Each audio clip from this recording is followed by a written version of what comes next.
Welcome back to the Design Build Hunt podcast presented by Whitetail Partners. I'm your host, Josh Raley from Whitetail Partners, Georgia. I've got Jake from Michigan on the line here. Jake, how's it going? Going well. How are you, Josh? Doing well. We've also got Brennan, who we introduced last week. Brennan, welcome to the show. Thanks for having me. Glad you're here. Well, guys, it's a good time, I think, to sing the midwinter blues. Now, I don't have that here in Georgia. Granted, it has been a little bit cold here, but we don't quite have the level of cabin fever that you guys in New York or you guys in Michigan. We lived in Wisconsin for a couple years, so we kind of get it a little bit.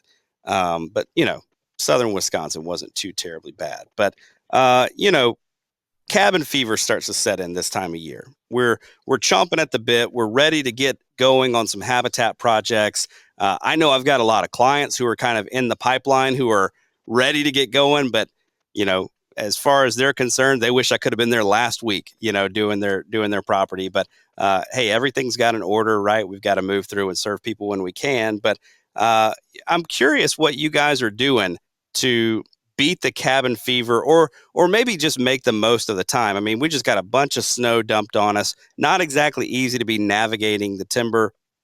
I talked to a guy not very long ago who was in the woods during one of those time periods when it was really, really difficult to navigate and ended up severely injuring one of his legs from, cutting in a very, very difficult time. So not quite time to be doing some of that chainsaw work if you're up in the north and there's a lot of snow, just yet. So what are you guys doing this time of year?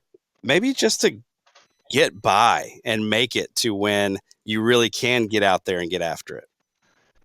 Yeah, that's a good question. And like you said, winter finally showed up here across the country. We had such a mild winter for so long, and I think last week, depending, I guess it's early January when that came in. Depending, it's the 17th when we're recording this, but it was last week is when that storm finally moved in, and we just got dumped on here in Michigan. I think we got 26 inches here where my house is located, and so your kids have been out of school for a couple days. Everyone's kind of cooped up. A lot of people lost power, but there's a lot of things that we can be doing right now to stay productive. You mentioned maybe staying off or leaving the chainsaw back.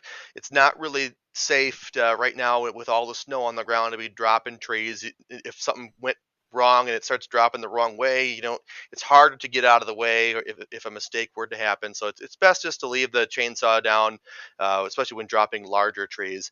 But there are some things that we can be doing to make sure that our time is productive. And for me, I really like to take this time to scout my previous improvements and really scout areas of my property that maybe I haven't put in the improvements on yet. So right now, because it snowed last week, we've had maybe 5 days of snow or 6 days of snow on the ground. Every time a deer has stepped foot on my property now for the last 5 days, I can see exactly where that deer came from and where he went. Where that deer bedded down. Everything is frozen in time. As long as you're not getting snow over and over again, which we haven't been. It's just kind of been one snowstorm, and then now we just kind of it's been sitting there. I can see exactly where these deer are going, and that's really valuable information. I can see how are these deer using the improvements that I put in the previous off season. Are they taking the trails that I want them to take, that I'm trying to strengthen, I'm trying to encourage them to use? Are they using the bedding areas that I cut? And if they're not, why not? Are they, so I can see if they're going in there, where are they turning around, which areas do they not want to go into? That might tell you something. It might just be that deer turned around, or it might be saying that, hey, this area is too tight. This deer doesn't feel safe going in that spot. And if you see the same thing over and over again, maybe it's time for an adjustment. But it's a really good time right now just to scout your property, because all of that sign is again frozen in time, and you can really get a lot of real time information about on your property. Right. And you bring up a point that we've alluded to, right? We've mentioned it a couple of times in the last couple of weeks, but it's so important to not to view habitat improvement on your property as a one and done kind of fixed thing. But part of that means you're going out there, like you said, at times like right now and seeing, okay, what's working and what's not working. Let me walk this travel route. Where is it leaking where I really don't want it to? Or this bedding location, is it being used? If not, why not? This food plot, even, is it still providing food for the deer? If not, what can I do differently next year if my goal is to have a crop in here for the deer in the dead of winter? What am I trying to accomplish with the improvements? Are they actually accomplishing that? Great time to kind of take an inventory of that. Brendan, what are you doing this time of year to keep the anxiety at bay, I guess you could say, when it comes to just looking at your property and being ready to get out there? Yeah, so about the chainsaw, I'm running that thing as much as I can, There he is. unless we have those conditions that we're talking about. Right. Luckily, right now we still only have 4 or 5 inches of snow, so that's something I will be doing. This actually just this past weekend, I was out with the chainsaw, and it was just as that storm was moving through our area. And I tried to get out there early to beat the wind, and I started notching my first tree, and I looked up, and the top of the tree is swaying. So I Mm, decided to put it down. I did not want to at all, but I decided to put it down. But I'm definitely running that chainsaw. It's one of the cheapest improvements you can make. I was about to say easiest. It's probably one of the more strenuous things you can do if you're doing a lot of it. But it's one of the cheapest things you can do for your property. And like Jake was mentioning in a previous episode, the browse is such a big part of their diet this time of year. It's about 80% of their diet. And if you are not getting food down to deer level, let's say 6 foot and below, your deer herd's going to be struggling. And the easiest way to do that is to control the amount of sunlight hitting the ground. And that is a perfect time of year to do it. Now, let's say that there is a lot of snow, and I'm a little bit heartbroken because I can't get the chainsaw out. I'm going to be out there on the property doing postseason scouting. And I like to take the conditions at that current moment kind of into context. If we do have snow, okay, that's great, but let's look at that and let's see how the deer react when there is snow on the ground. If they aren't using my bedding areas that I have created in the past, well, why is that? A previous episode we talked about thermal protection. If that bedding area doesn't offer that thermal protection and we have a lot of snow on the ground, there's a very good chance that's why they're not using it. Another thing to point out, I love to look at the actual specific beds when there's snow on the ground. Like, it'll help you understand where deer like to bed. And what you're going to find most of the time is they like to bed with some sort of view, whether that's on a hillside or just a slight knoll, depending on your topography. They like to have that visual advantage. So that's also very important is to understand that. Now, if there's not any snow, that's going to tell you more of what was happening back in the fall. You're going to be able to see deer trails that have been there for probably years, depending on food source and stuff like that. But just a point I would like to make. You take everything into context. Your certain conditions that you have right now. What type of food source are they hitting at that time? That might persuade the kind of sign that you're seeing on the ground. right. And I've got to throw this out there, guys. Next week it's going to be 63 here. Actually, I think there's one day at 66. So you know what? I'm going to be out there running the chainsaw too. We're probably going to start burning here pretty quick. We've got some disking that's going to be going on to sort of promote some early successional uh, regrowth going on. So Jake, did you just pull up the forecast? How do you feel about that? Is that It'll be did you pull 23 here. Yeah, it? next week. Okay, so it's going to warm up So, there too, yeah, right? It'll be we're gonna get up to warm. 23. At least the Yeah, salt that's will good. start working on the roads. That's good. That's good. Yeah. Well, you know what? One thing I will say though, this time of year is a great time. Maybe it's a rainy day here. Here in the South, when we get these big fronts that come through, we don't get 3 days of snow, but we might get 3 days of rain back to back. And it's just a cold, drizzly, miserable rain, the kind you do not want to be outside in. A couple of things that come to mind for me. One, especially if you're an owner of a smaller piece of property, right? Or your property has certain restrictions where, hey, because of my access, I know that with an east wind, my property is really, really difficult to hunt well. I don't have a lot of confidence in the one or two locations that I can get to on an east wind. What you need to be doing then is finding permission on other local spots or going to find some public land right around you where you can actually make a hunt if you want to make a hunt. That is going to help you be a better manager of your property because it's going to keep you off of your property during times when you shouldn't be on it during the fall. So, right now, spend some time behind the screen, pull up the onX, look around, find landowners around you. Maybe you can find new access to your property. Maybe a neighboring landowner will grant you permission right now when it doesn't sound like you're just out there trying to get, hunting permission, but rather hunting season is over and past and kind of it's a distant, thought of into the future about hunting season this year. Or maybe we can be talking about, for here in the South, turkey seasons aren't too far off. That's an excellent time to begin to develop relationships with landowners that you may want to have some kind of access to their property. A great first step is to say, "Hey, do you mind if I turkey hunt here?" Now, I know in Wisconsin, where I lived for a couple of years, if you asked to turkey hunt on a property, they're like, "Yes, please. Can you come? And how many of them can you legally harvest? I want you to take all of those." Because the numbers are just like that. Here in Georgia, you asked a turkey hunt, you might get chased off the porch with a shotgun because they take their turkeys very, very seriously. But finding new properties, finding new permission, finding new access to your property is huge this time of year. The next thing that I'm doing, if my trail cameras are not out monitoring my ground, which most of them probably will be, about half of them, maybe a little less than half of them, may have come in right towards the end of the deer season. So I'm going to be doing some things right now. I'm going to be cleaning them out, going to be making sure that there's no bugs in different places inside the electrical components. I'm going to be putting some lubricant on the seals. That's one of the ways. I've got $25 cameras from Walmart that have been running for 6 and 7 years strong. Well, how in the world does that happen?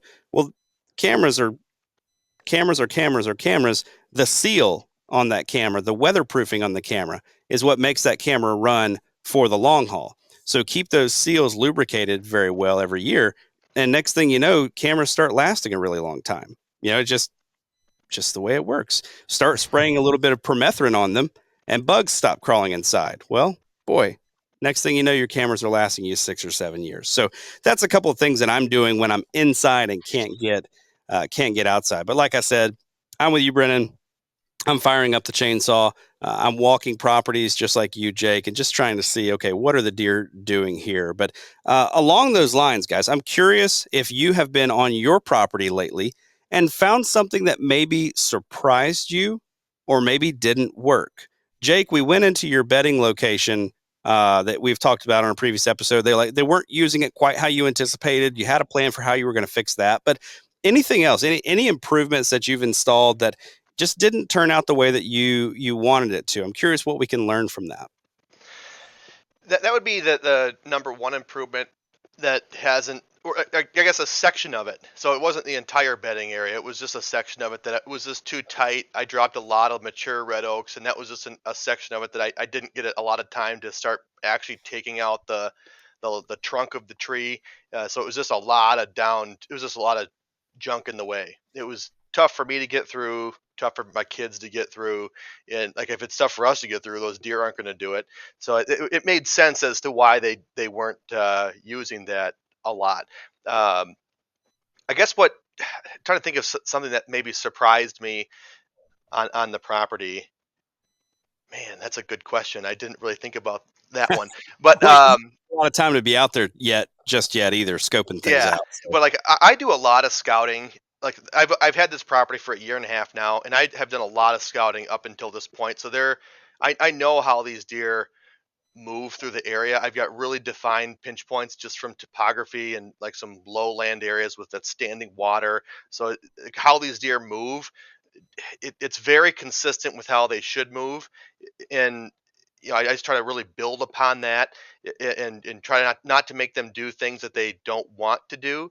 Mm, I'm trying to like there's I guess one thing that surprises me is I don't find more beds in what I would think would be a naturally attractive bedding area. That's one thing that mm, surprises me. I guess not much control I have over this, but just the deer population. I guess in my area, it surprises me that I don't see more deer than I do. That's right. Yep. So that I would say that's very surprising to me with the quality of like I go on properties with very poor habitat and there's deer sign all over the place. It's open Right. hardwoods, but there's deer sign everywhere. You can tell that they're struggling to find food. They're hitting those undesirable species, which tells you that they're just scraping at the bottom of the barrel for nutrition. But like on my property, I put a lot of trees on the ground. I've got a lot of browse. I've got a lot of really thick cover. I've got a lot of food as far as food plots go. And I guess what's surprised me thus far is that I haven't seen more deer.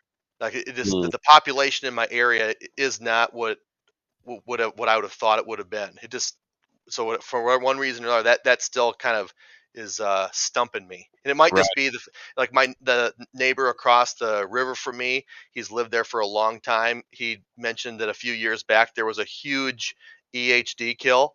So we live on a river, and so Okay. there's a lot of times when you get into those areas there, you can get that midge, and there I guess for a couple like there several years or a couple years ago there was a big kill, and a couple years before that there was a big kill. He said that he couldn't even go outside because there was this dead deer floating in the river. It smelled so bad. So Mm, I don't know if that has something to do with it, but there's yeah, definitely. I'm surprised that I don't see more deer sign or right. more deer in the area. Right. That'd be something that surprises me. Not necessarily habitat improvement related, just Sure. property in general related. Sure. Well, I was going to, posit the hypothesis there that maybe the deer just heard that Jake the deer slayer moved into the neighborhood, and Yeah, they were like, we don't care how good this ground is, we're going somewhere else because it's we kind know of what. interesting. So when we were going to move, like could be a completely separate topic, but we decided we were going to move. We had a really great property. Our previous property, it was one of those that had the potential to be like a 9 out of a 10. Mm, It's just like I bought that for deer hunting. That's what it was for. It was for deer hunting, and it had a house on it, so I can live there. And so my wow. wife was really happy about that. But then we decided, but it was far away from family, and then it goes, their kids are getting Mm, older. Grandparents are asking us to like, hey, you should move back closer to us. We want to watch the soccer games. We want to watch the football games. We want to be closer to the grandkids. And so it's like, well, I have to have something with property. I can't just not have property. So we kept looking. We found this place that was really close to everybody, and it looked like a really awesome family property. It had a lot of cool things that our kids would really enjoy, and have a great childhood growing up on this property. When I walked it for the first time, I this is not a joke. I didn't see a single deer track, not whoa. one. Did you panic a little? I just said, well, I don't know. I don't know. It was just one of those things. Like, Uh, do we really want to do this? yeah.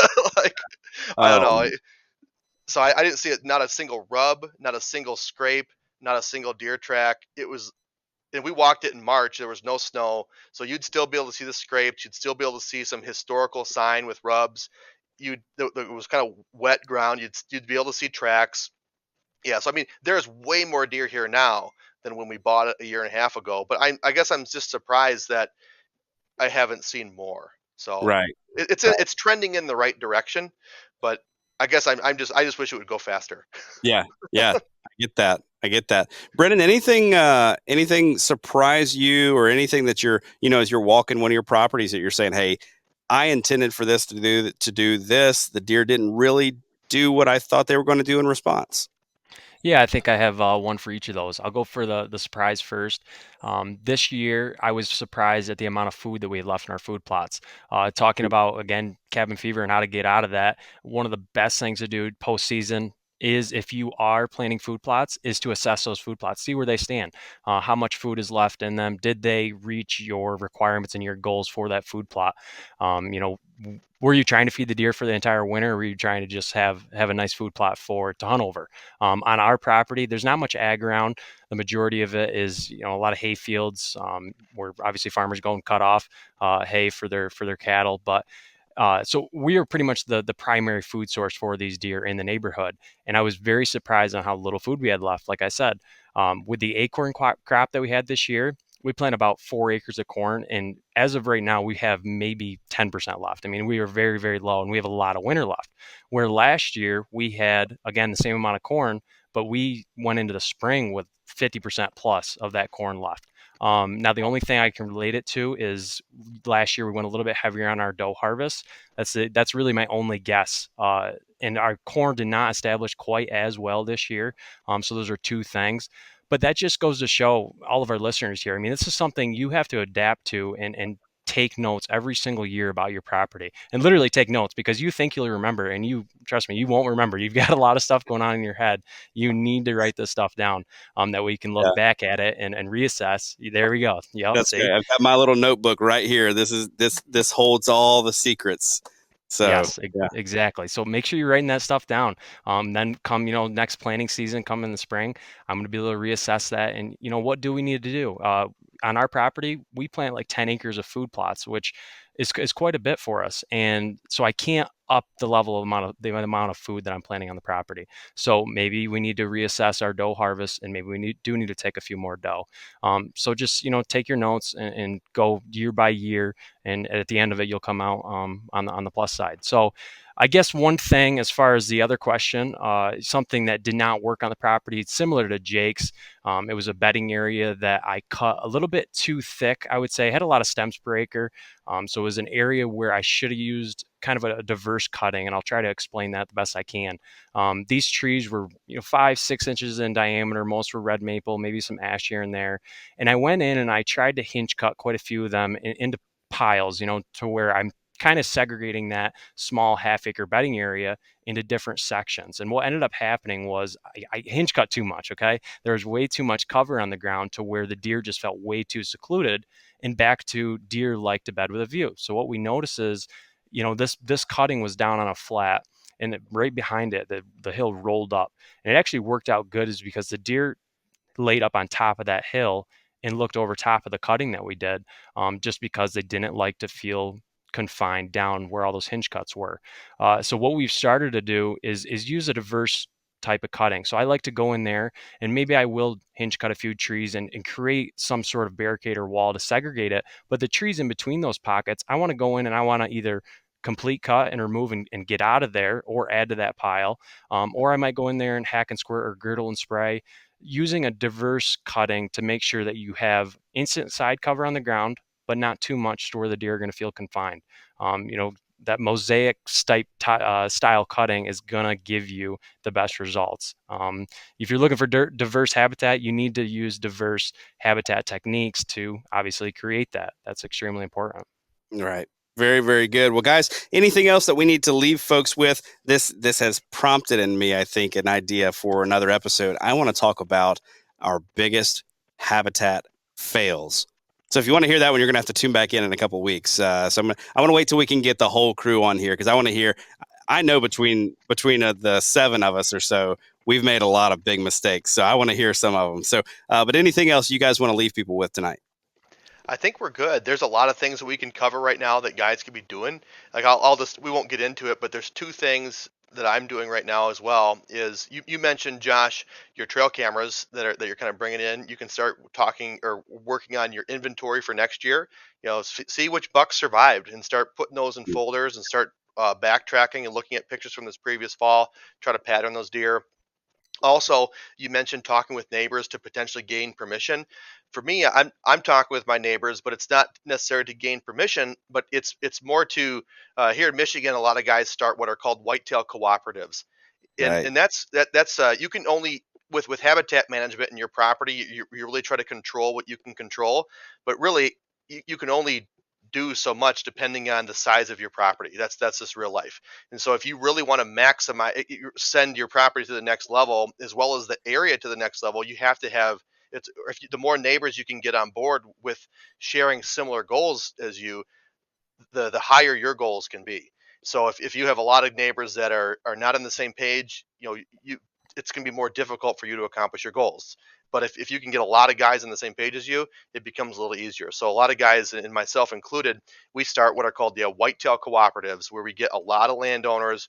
We start communicating with each other after the off season, and just try to share different habitat tricks or tips, like implementation techniques, how to make this area better for hunting. We share trail camera pictures with each other. This is the deer that we're seeing. We're probably going to pass on this one.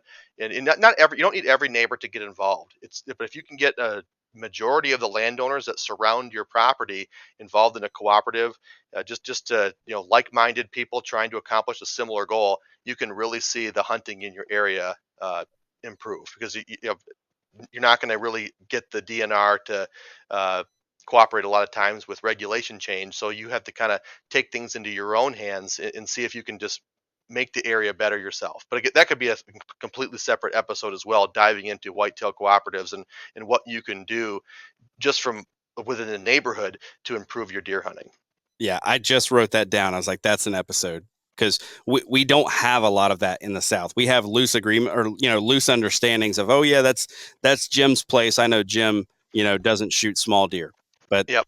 other It, than that, that's usually where it ends. it's huge up here, and I would say there's a fear that if you share information with your neighbor, then he's gonna. I don't know why there's a fear, but like people will think, oh, he's gonna trespass and go kill my buck. But like, we take a different approach with those cooperatives. We share as much not, we don't share the patterns of the deer, we don't share where he's bedding, but like, we will share pictures. This is the buck that we're after. This is what we're going to be targeting. This is a deer that we're not targeting. And if enough people are on the same page, they'll know, like, hey, there's that basket 8. And a lot of guys up here will say, well, if I don't shoot it, my neighbor will. Well, if you know that your neighbor's not shooting that deer, then Mm, maybe you'll pass, right? yep. So it's just sharing that information to hopefully uh, help these bucks get to the next age class by knowing that you have more neighbors on the same page as you than you might think. What a powerful tool for management. We'll definitely have to do an episode on that. Everyone, thank you so much for joining us this week. Brennan, Jake, thanks for coming on the show. We'll catch you next week, everybody.